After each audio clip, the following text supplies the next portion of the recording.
Today's video is brought to you by StoryboardThat.com. Please visit TeacherCast.net/StoryboardThat for a limited time offer.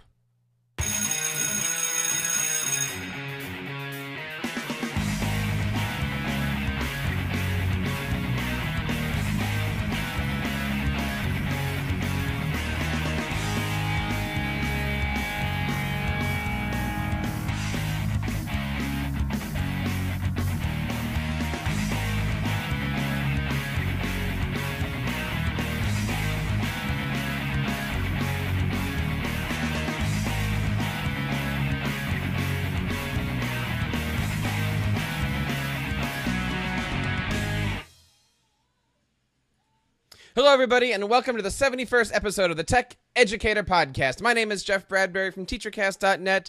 Thank you out there so much for joining us. We are, of course, live here each and every Sunday night at 7 o'clock Eastern, broadcasting live on TeacherCast.tv. We've had a great weekend here over at TeacherCast.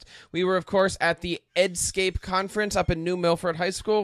Want to give a big shout-out to our friends Eric Scheniger and Josh Stumpenhorst. They put on a great show over at TeacherCast.net this week. You can check out some of the action from the Edscape Conference. We were there broadcasting live, and right here you can check out the entire Josh Stumpenhorst keynote address. He did an amazing job, and we have it here in its entirety. And for those of you out there who came to my presentation on Google Presentations, we also have that out there. Want to give a big shout out to our sponsors. StoryboardThat.com is an amazing website. They just went through a complete overhaul. They're doing some really, really cool stuff out there. And if you go to teachercast.net/storyboard, you can sign up for a discounted price, 25% off your order. I know it's the holiday season, and I know Halloween is coming up, and they have updated with some really, really, really cool Halloween storyboards and characters and stuff like that. Certainly check that out. And speaking of doing some holiday stuff,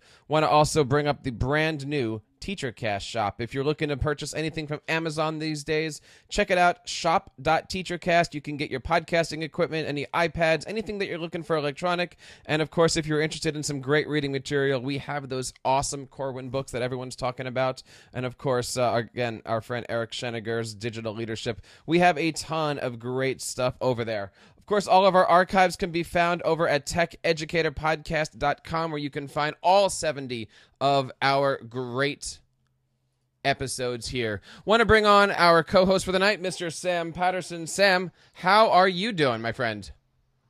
I am doing great. It's fall here in Southern California, which means it's 80 degrees and sunny. So, I can't complain. And you seem to be in the... Are you at Hogwarts right now? What is that behind you? Yes. I'm actually in the Dragons and at Hogwarts, and I'm broadcasting live from the center of a sorcerer's studio. Excellent. So I'm looking for some of these books just to start flying and things like that. That's pretty cool. That will happen. Tell us a little bit about what's happening tonight before we bring on our guests. Will do. Tonight we've got a great panel put together on programming in primary.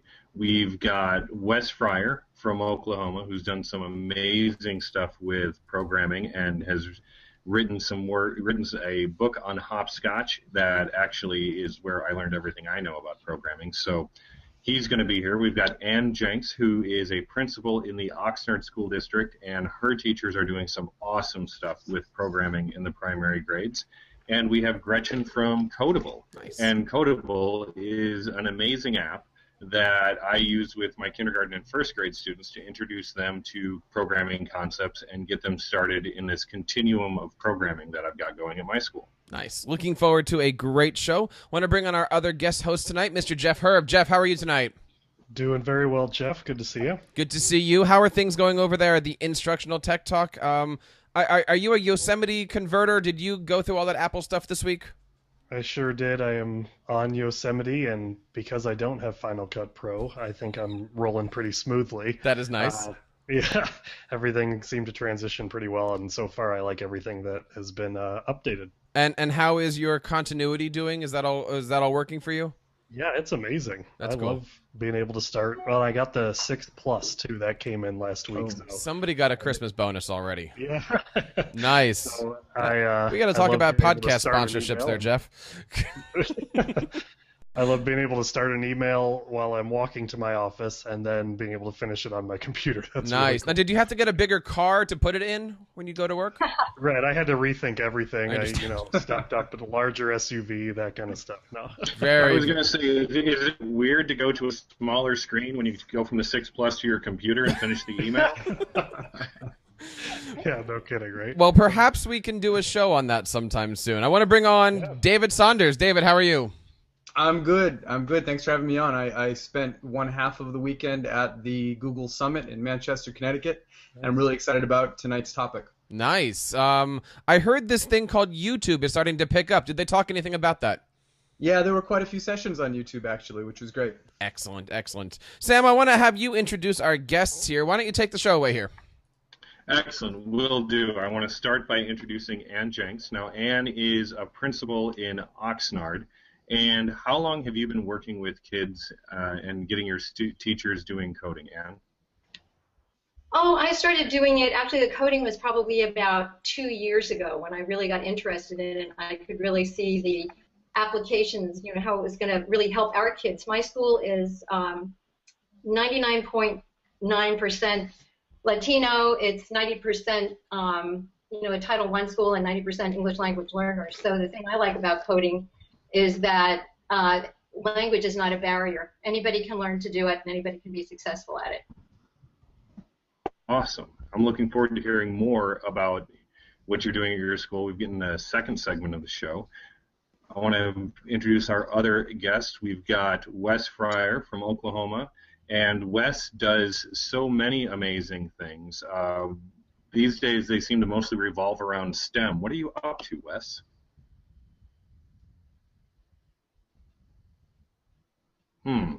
So Wes is actually working on an audio project titled Getting His Microphone to Work. I'm right back to him. While he susses that out, I want to bring on Gretchen from Codable. I met Gretchen last year when she was working with the Imagine K-12 startup incubator in Palo Alto. And now she and John and Neil are taking Codable into its second year. How's that going, Gretchen? It's great, actually. Things have been going really well. We finished Imagine K-12 in January, and we've been working on Codable for about 2 years now, so things are going really well. We've got,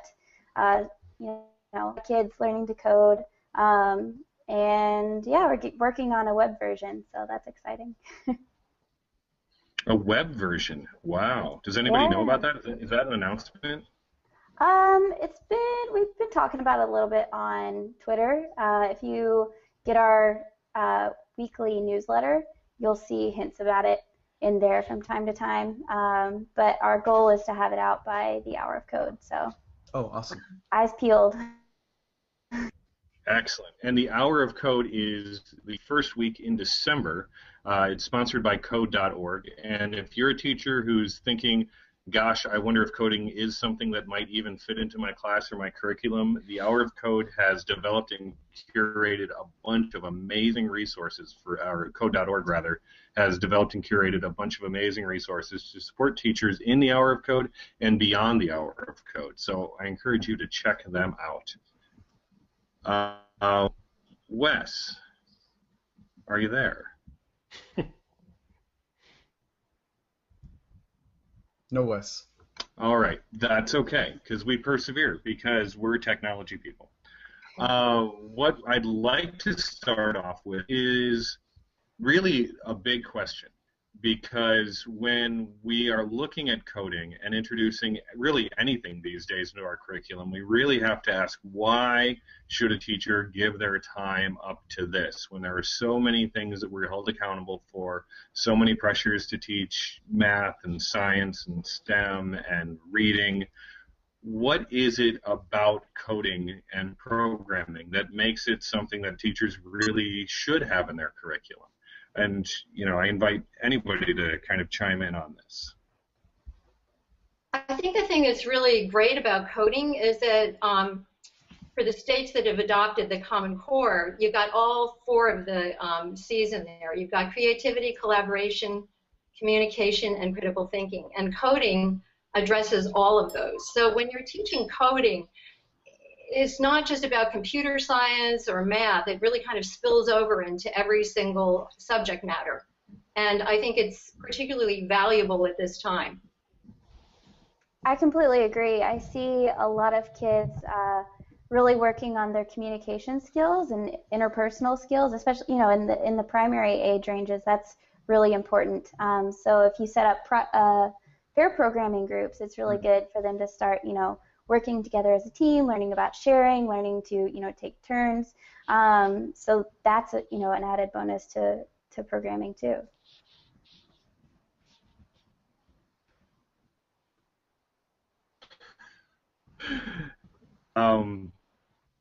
So you said peer programming groups. Could you talk a little bit about what that is? Pair programming? Mm-hmm. Yeah, so pair programming is where you set up groups of 2 to 3 kids to share an iPad or share a computer and kind of work together as a group to solve a problem.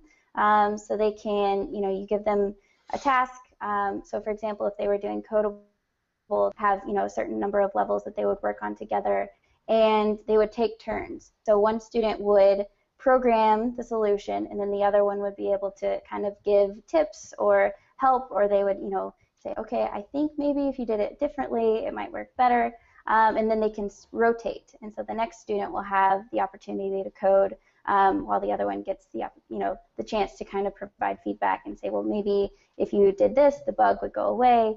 So you get to work on communication skills as well as their programming and problem-solving skills.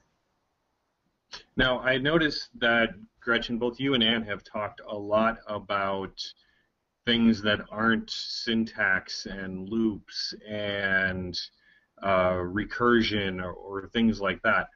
And I think that might be surprising to some people, because so often when we think of programming, especially kids coding, I always think of the Doctor Who episode where the aliens have captured the children and they make them sit in front of the computers and type code a lot, and it's like really quiet in the room. But that is never what it looks like in the room when I've got, my kids programming, right? There's so much conversation in the room, and there's so much opportunity to, build community while you're doing this work, to not only focus on, the logic that's happening, but also just the communication, because it's when I bring in the iPads and we use any of the coding tools that we have, or the robots or whatever, it's a very high engagement situation, and that's a high value learning tool. And I don't always put them in pairs, but when I do, they're working hard to be a good partner and work appropriately in a pair, because they want to take, they want their turns. One of my teachers for the kindergarten students made up these little signs. They're popsicle sticks with a little sign on it that says, "I'm waiting to take my turn," so that the kid who's not programming has to hold on to that with both of their hands. So it helps them not touch the screen, because it's so hard for them to not touch the screen.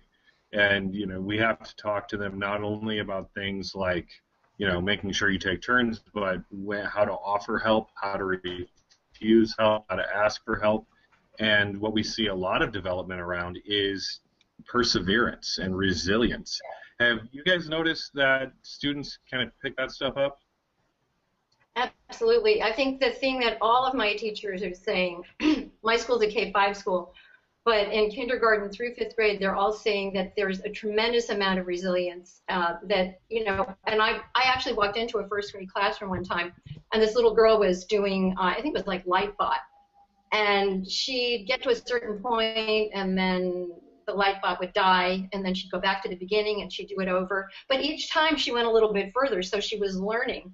And I think the thing that's great about programming and coding is that we know that the way that you build synapses in the brain is not by getting things easily, but by struggling and trying to come to grips with problems. It's not by the teacher says something, you memorize it, and then you give it back.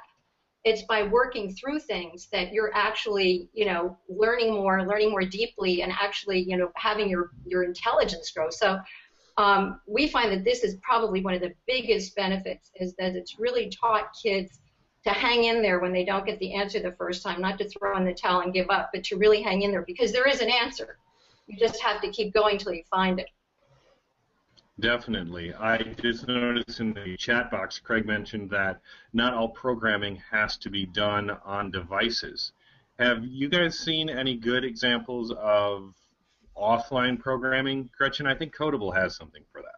Yeah, part of our curriculum includes a Fuzz Family Frenzy, which kind of gives some screen-free programming activities where you can set up, whether it's an obstacle course or get from point A to point B in the classroom using the code that we provide. It's basically just symbols, and you can program a partner to go through those steps to get to from point A to point B or through the obstacle course.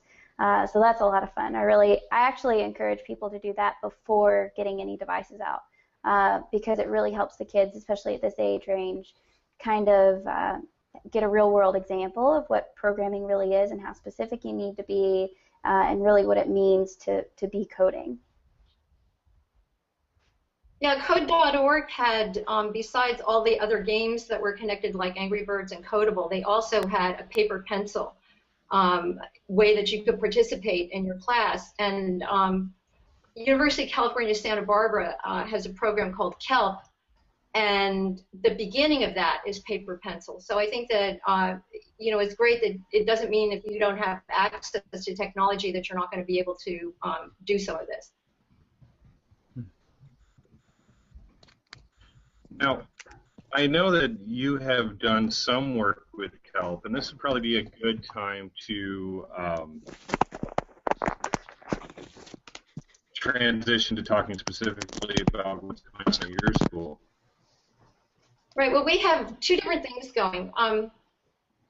The teachers, as I said, about 2 years ago, from Twitter, I started finding out about these different coding applications. My son's a computer engineer, and he's always been kind of geeky all the way through his life. So our family has been exposed to this.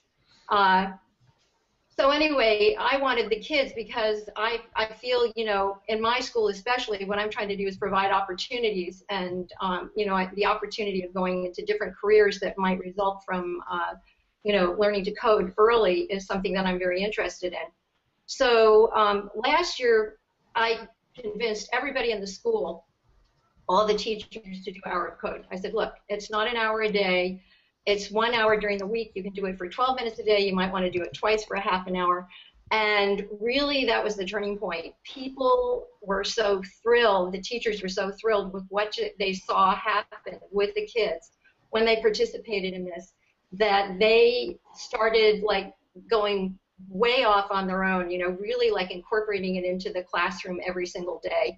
And of course, we saw great results. We saw that, as I said, the resilience went up, but also critical thinking, math reasoning scores went up. There were a lot of correlations between starting the coding and actual academic payoff. So this year, what we did is we decided that we were going to do KELP, which is Kids Enjoying Learning Programming. That's a program that's kind of like Scratch. It's very similar, and it comes from the University of California, Santa Barbara's computer science department. It's only for 4th and 5th graders, and then we said, well, what are we going to do for K-3? We actually have transitional kindergarten through 3rd grade. And by far the most popular coding application in our school is Codable. So the what a coincidence. rollout of Codable School was just like the perfect solution. So now we have the kids that are actually transitional kindergarten, so we have 4-year-olds that are coding. So transitional kindergarten through 3rd grade is doing Codable School, or will be. We've got the subscription, the purchase order for the subscription in, and then the 4th and 5th graders are going to do KELP. And then, of course, on the side, the teachers have many other applications that are loaded, and one of these teachers that was really not wanting to get involved in this, not because she's not a great teacher, but just because of her own lack of self-confidence about being able to teach this, once we did Hour of Code, I went into her classroom one day and she had 13 different coding applications loaded onto the kids' iPads. We're a one-to-one iPad school and an Apple Distinguished program. So we're able to do, I mean, we've been very fortunate to have this, and we're able to do a lot of things with the iPads because every child has their own device, and not only do they have it in school, but they can take them home. But she just, so you've got a 30-year vet here who was really tentative about doing this at all, that now has embraced it fully and is always saying how incredible it is and you know, what a wonderful thing it's been for her kids. So you said that, you know, her involvement in the Hour of Code helped make that happen. Could I ask you to drill down a little deeper, and what really changed for her? Mm-hmm. Well, I think that once, first of all, the site tech did something that was rather brilliant, and what he did is he took all the little separate Hour of Code activities and put them on our website so that all the kids they didn't have to search for it. All they had to do is go in and click on it, and it opened up. And as I said, when she saw the engagement, but not just the engagement, what she says is that you find tech leaders in odd places, kids that might be very quiet and very reticent in English language arts, social studies, science, and math, suddenly are the ones everybody in the class is going to because they just get it. You know, they sit down and it just makes perfect sense to them. So she really, really enjoyed seeing that. The kids that maybe didn't shine in other areas just suddenly blossomed when they started doing this coding. And I think that's what everybody's kind of enjoying.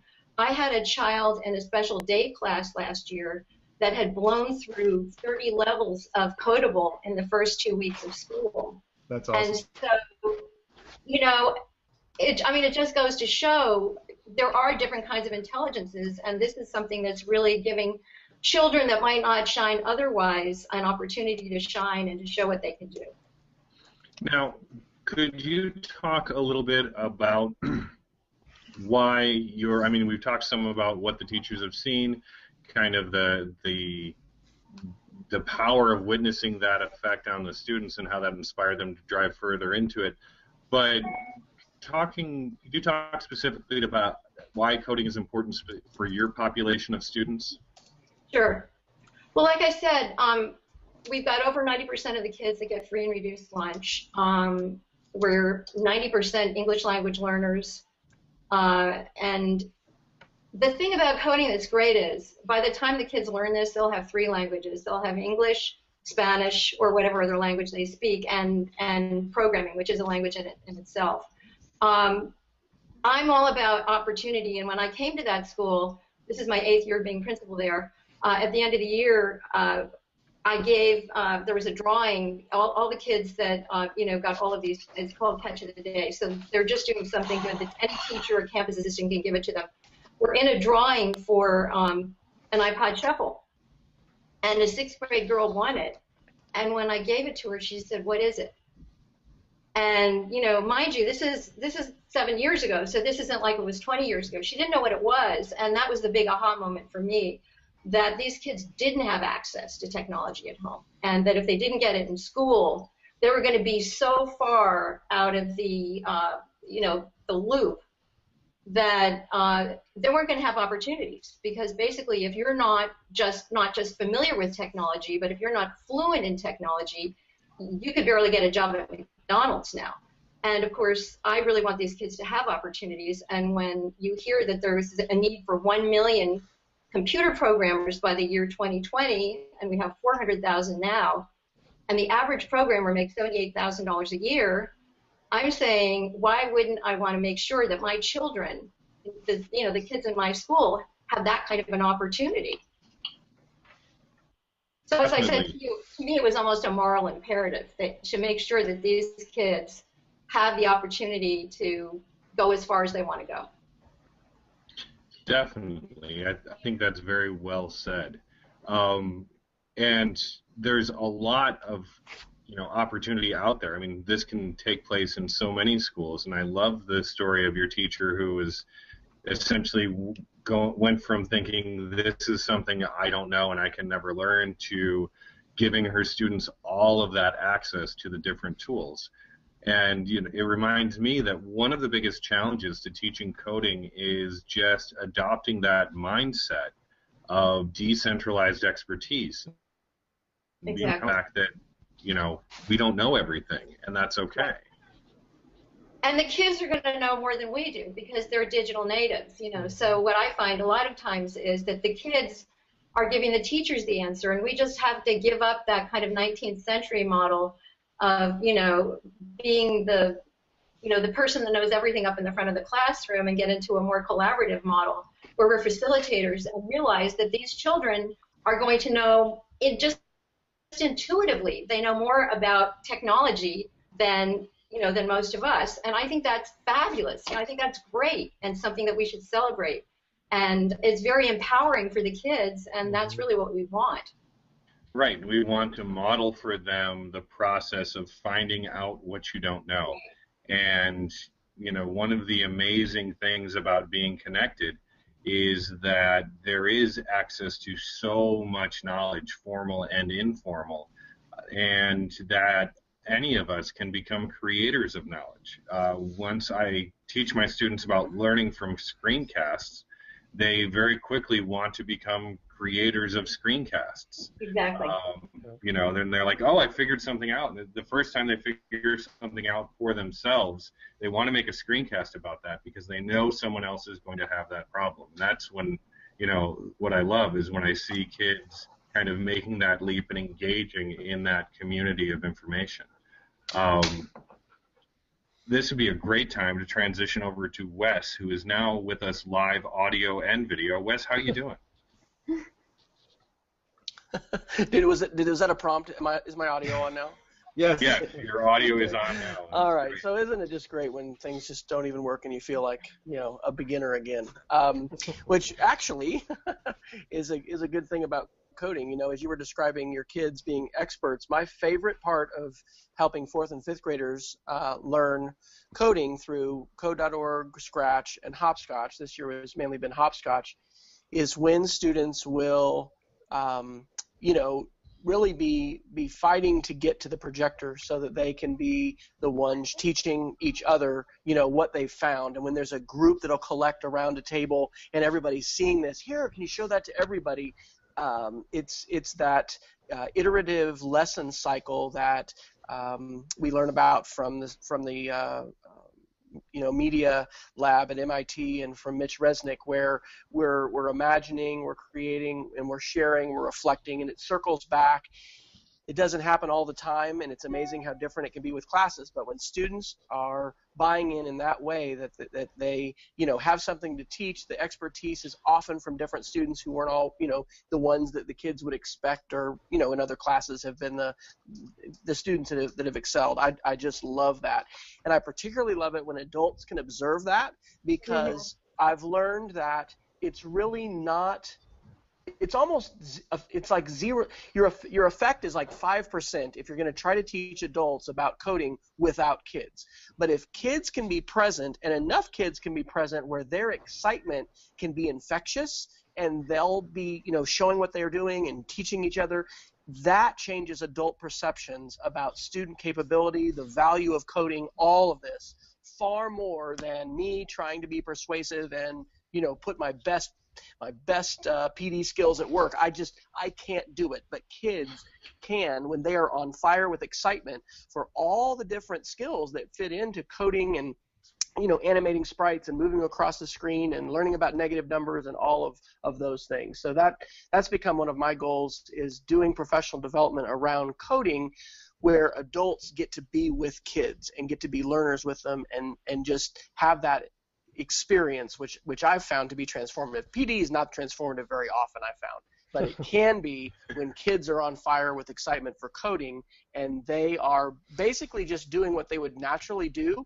but adults are there to observe and watch that. So that's awesome. I mean, we're starting this year our first coding club, and we have a bunch of students signed up in the upper school, which is grades 7, 8, and 9. Apparently, I'm off center here.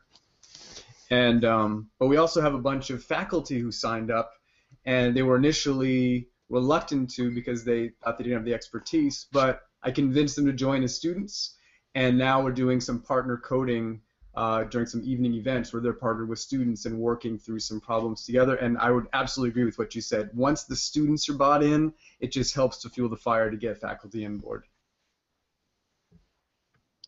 So, Wes, earlier we did a little bit of an introduction. Could you take a couple minutes and just tell us about the work that you're doing at your site, specifically with Hopscotch? And I'd love it if you got to the story about the kid with the emoji that changed everything in my Oh my class. gosh, yeah. So I'm a 4th and 5th grade STEM teacher, and STEM is a regular special in our elementary school, and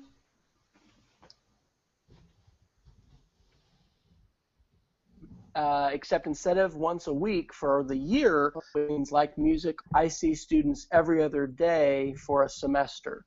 So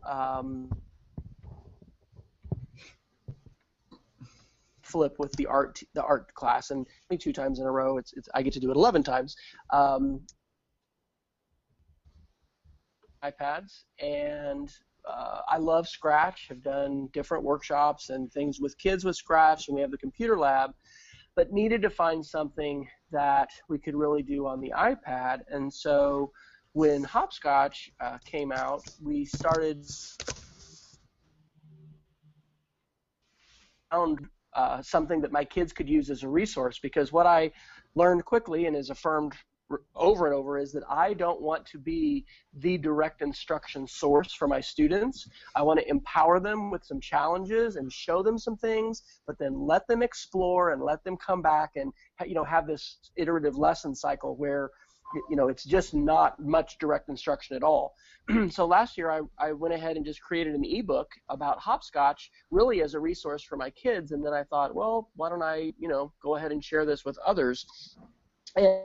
And right before publishing this, one of my kids had discovered you could expand the number of sprites available as characters in Hopscotch by adding the emoji keyboards, like an international keyboard, like you'd add French or German, you add emoji, but then you can add text objects. And oh my gosh, now instead of 12 or 15 whatever sprites, you have hundreds. And so we just recorded a short video with my phone, and then linked that on YouTube to within the book. And it's just so cool for kids to be able to teach and share like that, and then for that student to have impacted others. I just looked on Amazon, and there have been like 350 downloads of that book in the last 30 days, and Cool. That's cool. Awesome. But what's even more awesome is just when you hear directly from teachers. I got a tweet from a teacher in South Africa. I think this was at the end of last year. Just, hey, thanks. My kids have been doing Hopscotch and coding, and it's been great. And one of my 5th graders from last year who discovered this about emoji. We recorded a video, put it out there to share. Who knows how many kids that he's taught, and that's exciting for them. But the real excitement in the classroom of kids moving from that consumer to the creator, and seeing how the math connects and just how the problem solving and the creativity connects. It doesn't snap for all the kids where everyone loves this and this is what they all want to do, but it definitely captures the imagination of some kids. And I think that code.org, which you mentioned earlier, is just a great tool to put in the hands of kids, because they can go so far. I want my kids to be able to go so much further than I could take them, either with my knowledge or with the time that we have in class. And so these tools, Codable, these apps, really can allow students to go further than we could take them if we were holding their hand. But the honest truth is, if we were just holding their hand walking down a direct instruction road, we wouldn't go very far at all. Mm-hmm. So it's just an exciting time to be involved in STEM and in coding, and it's great that the Hour of Code gives that encouragement. My best advice for people is to let the kids lead and to find time for other adults to come around when the kids are learning and sharing, because every time that happens, and it's not all the time, but every time it does, adults walk away with different perceptions than they had before about coding, its value, and what kids can do, and answering that why question.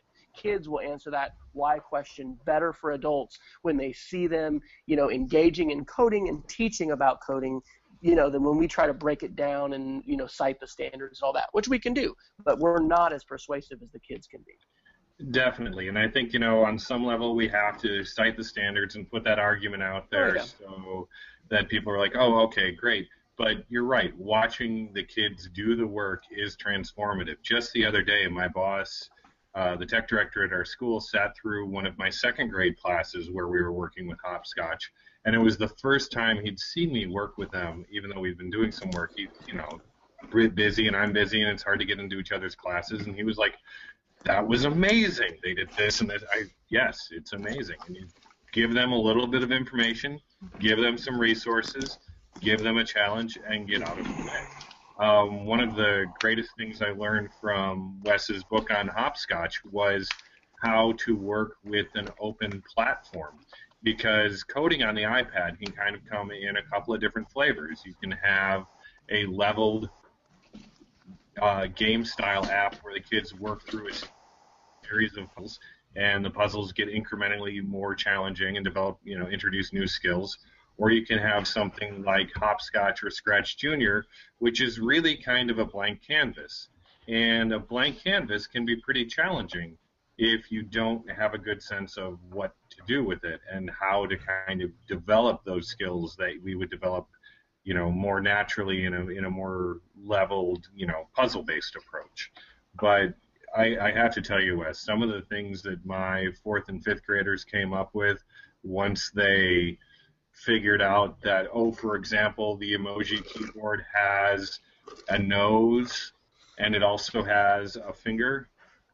And once you put those into a game situation, there's collision rules you can set up so that when one icon hits the other, you get points, right? So suddenly the students were passionate and excited, and they figured out a lot of great principles of coding to make a nose-picking game. But, that's really the charm of student choice, isn't it? Yeah, that's right.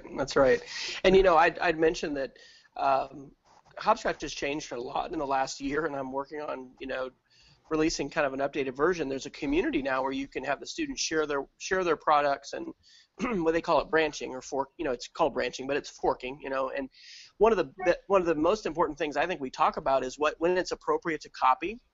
Mm-hmm. Sometimes in school, we try to, it's wrong to copy. Well, wait a minute, how did we learn to write letters in 1st grade? Oh yeah, we copied the letters that we saw and we traced them. So in the context of coding or making catapults or other things, we're talking about, is this okay to copy? Yeah, absolutely. We're in talking about branching and forking and where creativity comes from, and that that's an essential part of the process, is learning and seeing what other people have done, being able to see their code, and then being able to create and build on what they've done. So this year I've just done a 4-day lesson cycle, which sounds like it's not very much, and I wish I could do more, but having students explore the projects that they've put out there on the Hopscotch community was kind of the start. And what I've seen is many will naturally stay there. They would stay in the I'm going to play someone else's game. It really takes the teacher encouraging them to say, okay, now guys, we're going to learn how to make a Collide game, or we're going to learn how to make art. And, getting them to move beyond the I'm playing the game to I'm creating the game. I really think my role is giving them a taste, but then opening that door for those who want to pursue it further to go ahead and do that. I wish we had more time.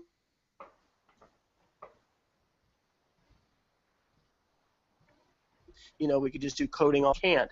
But if we can generate that site so that, if they can have access to an iPad, they can grab Hopscotch and then the Hour of Code and other things to go further with it.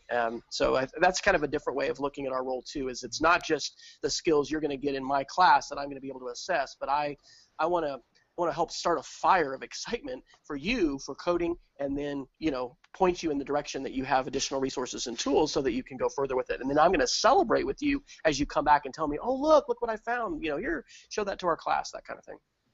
Oh, I totally agree. One of the most amazing things, I went from teaching high school English to working with elementary students in technology, and one of the things I can't believe is how easy it is to get kids excited about learning with some of these things. And it's not necessarily all of them, but there will be kids who come back and, I mean, I had a kindergartner last year who, after I'd used Codable twice in class, came back and said, I finished all the levels. And I was like, I'm like, when? He says, yesterday. I'm like, that's so exciting. Of course, I'm thinking, that was kind of part of my lesson plan for the next couple tech classes. Obviously, if this is an easily accessible thing that they can get at home, I can't count on them only doing it during class. Like, they're going to get in there and work on it when I'm not there. But then they have that opportunity to be that expert and to come back and, you know, lead the other students and to go further than they'd be able to go before. So it's that whole idea of the co-learner, we're all learners, and sometimes I'm the expert learner, sometimes you're the expert, but we're learners together. I think coding provides a great environment for that, and it also provides this idea. My friend Karen Montgomery talks about the beginner mind. You know, when you first learn to ski, water, or snow, you first learn to skate, you feel unstable, you're unsure of yourself. There's all these things. You're like, man, I don't know what to do. A lot of times as teachers, we don't have that experience much, and coding kind of can put us in that space. And then, you know, if we're turning to students and learning together, it helps us model the idea that we do not have all the knowledge. We don't want to pretend that we do, and we're going to learn together. We're going to be better together, learning together than, you know, if we were just relying on one person. So coding's a great place, a concrete environment to, you know, kind of live that out with kids. Definitely. And I want to take a little bit of time and talk to someone who's working on getting coding into everybody's hands everywhere with her iPad app, Codable. And Gretchen, one of the founders of Codable, is here with us. And Gretchen, I was wondering if you could tell us a little bit about what Codable is, but more so about why you've decided to spend so much of your time and energy on this mission, and what you hope that Codable can do in a classroom. Sure, yeah. So Codable is a game that is designed for K to second grade, but is used all the way up through 5th grade and middle school, that teaches the fundamentals of programming. So we introduce kids to conditions, loops, functions, things that are the building blocks of every programming language. And so we do it all in a really fun game. There's furry aliens, and they've crashed their UFO, and it's the students' job to program the aliens to go through all of these lighted mazes on the planet Smeeborg. And so you can see it's a really exciting and fun kind of world that we've created, but it also teaches them, you know, perseverance, problem solving, and coding while they're playing this game. And so part of the reason that we started it was we had a lot of friends who had kids who they wanted to start introducing them to programming, but they really were unsure about, like, kind of like what you said, you know, if you're starting to do something you've never done before, you feel a little bit unsure about how to do it. And so our friends are feeling like that. They wanted to get their kids introduced to programming, but they had no idea how. And that was 2 years ago. And since then, we've kind of transitioned away from, I mean, we still have a lot of parents that use Codable with their kids, but we have a lot of resources for teachers, because we feel like the best way to get coding into as many hands as possible is by providing unreal, you know, unmatched resources for teachers. And so that's why we have a lot of our curriculum materials that kind of guide teachers, you know, through the game and explain the concepts that we're teaching in a way that's really easy to understand if you don't have any programming experience, because we realize, you know, there's an incredible demand for programmers, and there's an even bigger demand for people who understand programming and can teach it. And so, so that's why we kind of provide all of those things to make coding something that's easily accessible to as many people as possible. And so that brings me to why we decided to focus on this age range. My co-founder actually started programming when he was 6, and, you know, stopped for a while in school. He's still a programmer. Stopped for a while, but then started learning again as an adult and fell back on all of the things that he learned as a kid. And so we feel like if you can start being introduced to the concepts as early as possible, it builds a foundation to fall back on if you do want to decide to go into programming as an adult, or you can go through all of your education learning to code. But even more than that, it's good for learning to communicate in the 21st century, right? Everybody in this day and age needs to understand how technology works, and they need to be able to communicate with the people who build it. And so whether or not these kids decide to be programmers, it's them to be able to communicate with the programmers that are in their workforce. So that's kind of why we decided to start at such a young age. And then with Codable, we've made it really easy. There's no language barrier. You don't need to be able to read. It's all symbol-based. So that was kind of how we overcame this initial barrier to entry when you're starting to learn to code. Now, when I first met you, actually I think I met John first at Imagine K-12, I was trying to figure out what I could do with my kids who couldn't yet read to prepare them to program, and here I found someone who says, it's a programming language for people who can't read, and I thought, no way. So I was really impressed because, like you said, it's all symbolic, it's mostly arrows. It pairs really well. I've got a couple of different types of robots who just use arrow-based commands, so it pairs really well for preparing the kids to work with that. But what I was really amazed by was that, I mean, I guess in retrospect I had a prejudice against very young people and thought that they didn't understand things. And I thought they didn't understand things because they couldn't read and write as well as other people. And this had probably been reinforced by years and years of working as a high school English teacher. But when I first started working with the students, and they were in a level in Codable where they're using functions.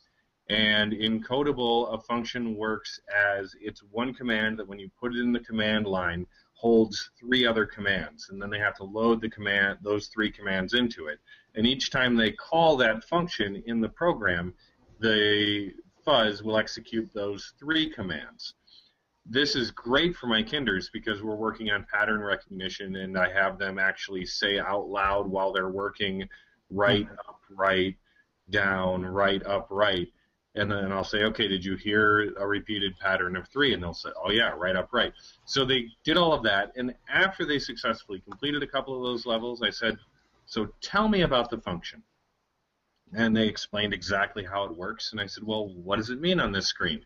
And they told me that on this screen it means right up, right. And I said, well, what will it mean on the next screen? And they'll say, well, it'll mean whatever I make it mean on that next screen.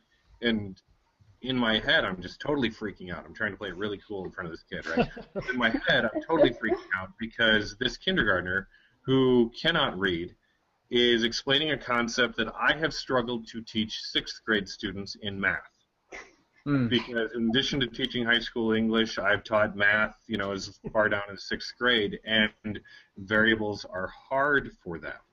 They just don't get it. And here is a kid who obviously completely grasps the logic behind variables. And that was a real sea change moment for me.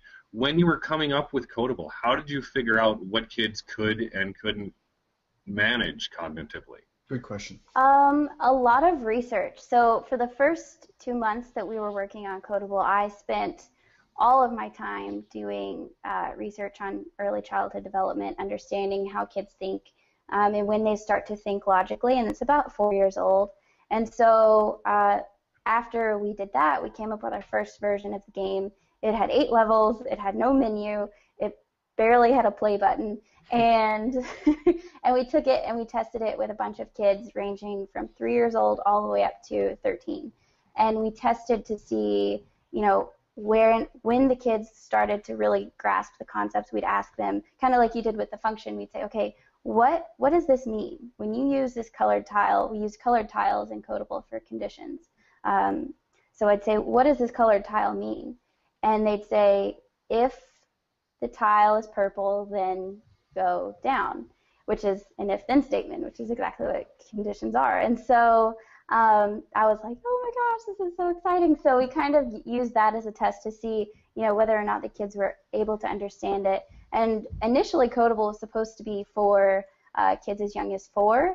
And through that testing, we were able to see that it wasn't the logic that they couldn't understand. They all, even some of the 3-year-olds were able to understand the logic and the programming involved.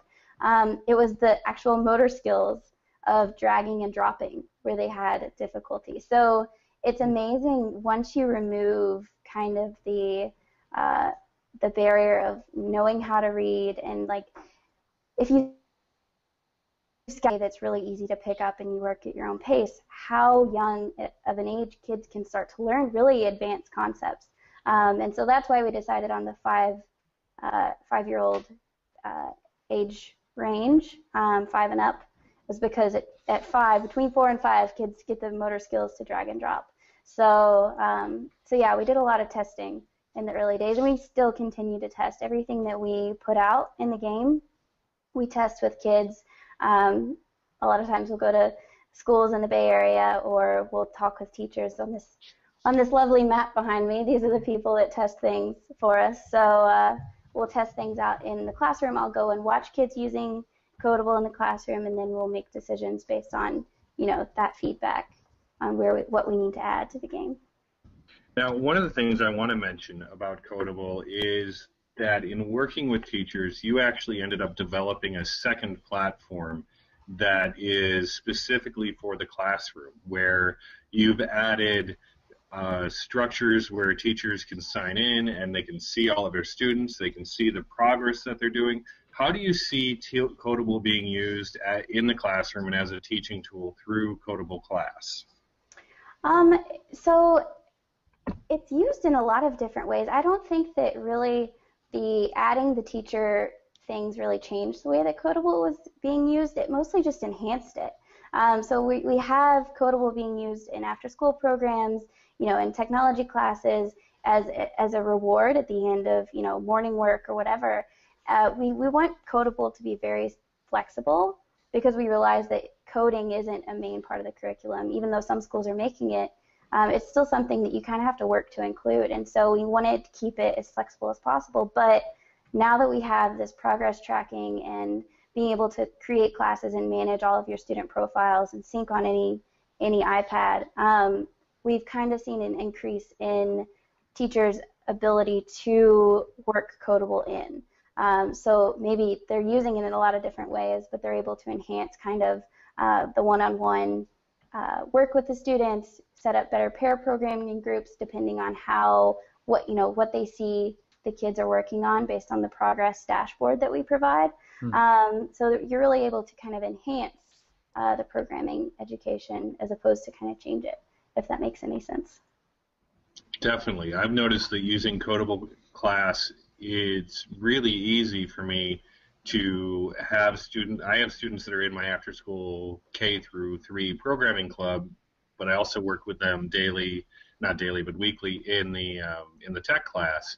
And because I set up the classes for tech class, when they want to use Codable in the programming club, we just go to their class and get them signed in, and they're able to pick up exactly where they left off instead of ending up at a level that's not appropriate for them. And one of the things that I love about the new update you have for Codable Class is it takes the students right to the last point they were at. Yeah, that's pretty exciting. We were so we got a lot of feedback about that, and I go and watch, like I was saying, I go and watch kids using Codable in the classroom all the time, and I kept seeing kids having to tap to figure out what level they were on, and so I was like, hey, we're fixing this. Now it's just one button. I think Neil coined it our quick start button or something like that. They just tap and it takes them right back to the level that they were last on, which is really helpful. You don't have to remember what level you're on. So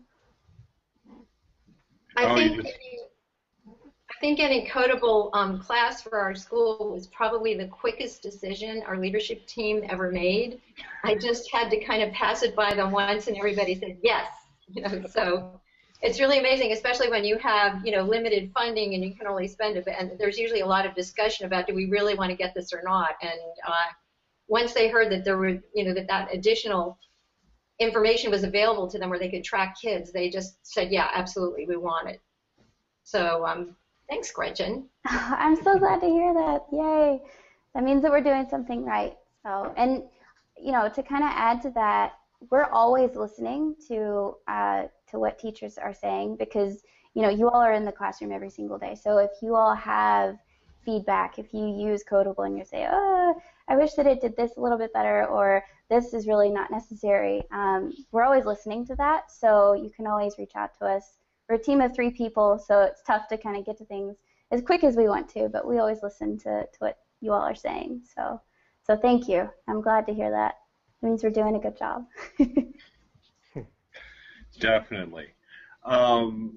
So to kind of bring this to a close, I'd like to go around and have everybody who wants to chime in and talk about where they think they'd want to go next with coding or what their coding ambitions are. And I can kind of kick this off with, now that I've seen how engaged students are in programming, I'm really looking for ways to bring more content connections in. Wes, in his book on hopscotch, really helped me find some great ways to do math lessons that involve programming, and Tinker has some good STEM lessons out there with programming, but I'm looking specifically at my pre-reading kids, and the project I'm really interested in right now is how do I create a programming learning experience that helps students build literacy skills. So that's kind of where I'm going. I think in our school we're always trying to get to the redefinition stage, doing things with technology that you couldn't have done without it. And certainly the creativity aspect of coding is very important. So the end of KELP, which is two 12 to 16 lesson modules, is that you create your own computer game. And in Los Angeles in October, they have an event called Indiecade, which is an independent game competition that's actually, there's no age limit. So what I said is we're going to, in the school, all the 4th and 5th graders, and anybody else, because we do Scratch in the after-school program, so this might be open to more kids, but anybody in the school that wants to design a game will have this competition. And actually, I talked to people at Game Desk the other day, and they're willing to come up and judge it. So it's impartial, and we're going to choose one boy and one girl. We're going to give them an entry fee to, whoops, went the wrong way, to Indiecade, so that they're going to be able to go down there and actually have their game judged in a competition, which is, I think, going to be pretty exciting. I had never been, and I went last weekend, and I was kind of blown away. And I think it's real-world application, and I think a lot of this has to be, this isn't just some, kids always will say, well, why are we doing this? And I think they need to see that there are real-world applications for the things that we're doing in school. And I think this will be a really exciting experience for our kids, and I'm excited to do it. That Indiecade sounds great. Yeah. Next level for me, hopefully, is going to be this summer doing a week-long camp for STEM, both students and teachers. This last year, my other the co-teacher that teaches at our other elementary, Amy Leffoltz, and I did a 2-day workshop for teachers, and then this next summer, I have talked and heard people talk a lot about we need more kids around for PD, but I haven't been involved in enough opportunities where that really happens. So we're going to try to have open it up for 25 students and 15 kids, and work with Scratch, work with Codable, work with Hopscotch, and also with Minecraft as part of the coding parts. We'll have other parts too, but have a week where we're learning, building together, and where teachers are having that opportunity to have PD, but doing it where they can be the student. That's great. And see students in action and be with the students. So we're going to try that the second week of June this year. Awesome. I think next on our roadmap, I guess, as far as Codable is concerned, we're working on the web version for the Hour of Code, which we're really excited about. John is actually at this very moment working on our next update, which will let kids unlock fuzzes using the coins that they collect in the game. So it's really exciting. But even further and beyond that, we're looking at ways that we can start integrating coding into every subject, because coding isn't going to be something that kids are doing, by itself, isolated. It's across every industry. And so we want to start figuring out ways that we can help teachers introduce coding in every subject, no matter what it is, whether it's reading, language arts, science, math, and kind of use coding in any subject. So that's kind of our long-term goal teaser with some of the next stuff we're working on. That sounds really exciting. I want to thank all of you for joining us for this great conversation about programming in primary, and I know it's a conversation that's going to continue. The links for all of the resources we've talked about will be in the show notes, and I encourage anybody who's watching the show now live with us or after the fact to reach out to really anybody on the show. Ask questions, share experience. We are all so very excited about this new mode of learning. I keep coming back to a Mitch Resnick quote where he says, first you learn to code, then you learn through code. And I think that, at this point in time, we're really shaping what that's going to look like. So thank you all for both your contribution and your willingness to be part of the conversation. Thanks for having me. Thanks a lot. Now I'm going to give the show back to Jeff, and we're going to talk about a very exciting online conference that anyone can attend. We are, certainly, and want to bring on one more co-host to the program. This is Mr. Robert, and Robert's been eyeing up our microphone the entire show here. And Robert's kind of important because this week is the start and the kickoff of the K-12 online conference.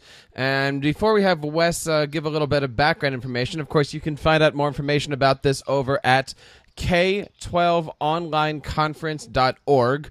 And one of the things on here, and I urge everybody to check this out over at K12onlineconference.org, is this amazing video down here that says Igniting Innovation in Teaching and Learning.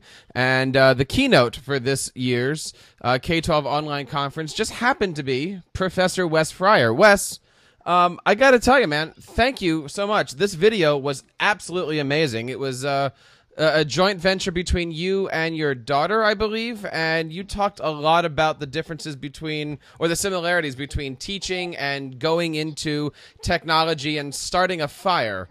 Talk to us a little bit about the keynote, but first talk to us a little bit about what the K-12 online conference is.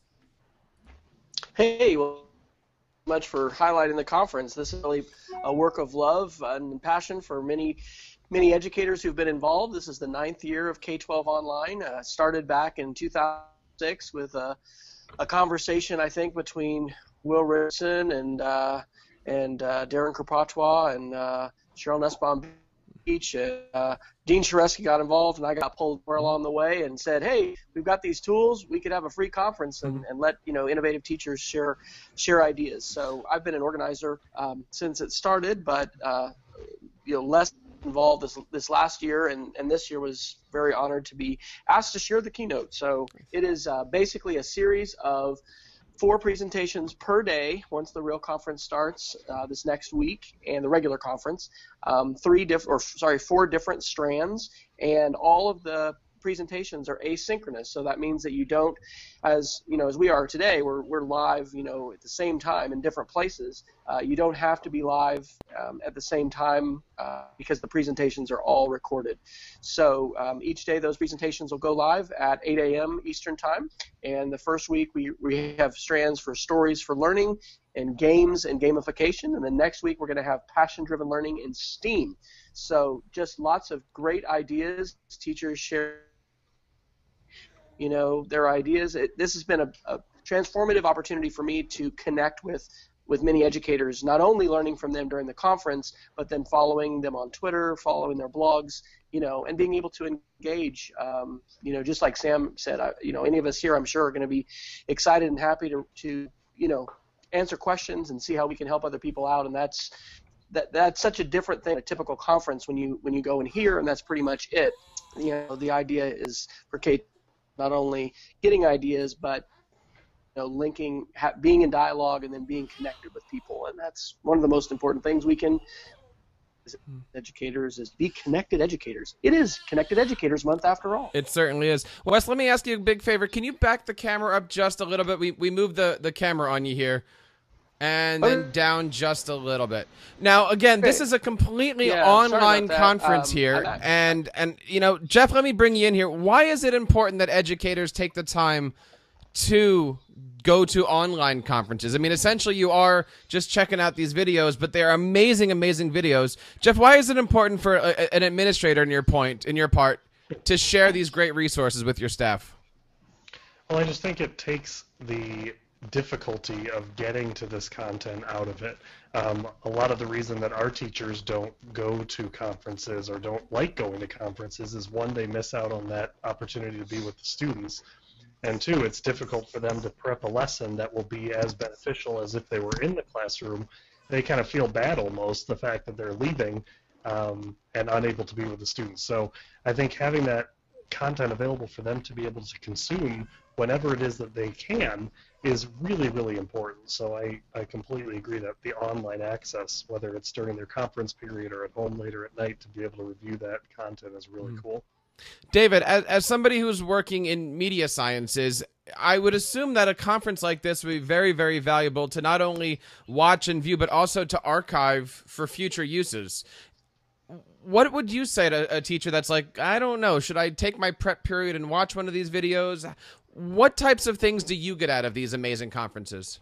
Yeah, I mean, one of the big things that we're trying to figure out is a way to archive our professional development in general. And so we're in the process of trying to create a website to house lots of different types of information and webinars and seminars and all that.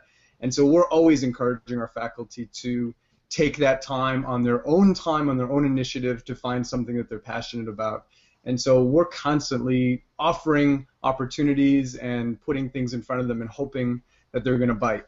And I'm glad that you mentioned passion and things that you are passionate about. Sam, you happen to be passionate about standing inside of elevators.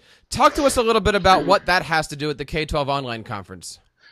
Well, for the K-12 online conference, my session is on programming in primary, and my buddy Waka actually did a little elevator pitch about why programming in primary is important, and that's part of the presentation.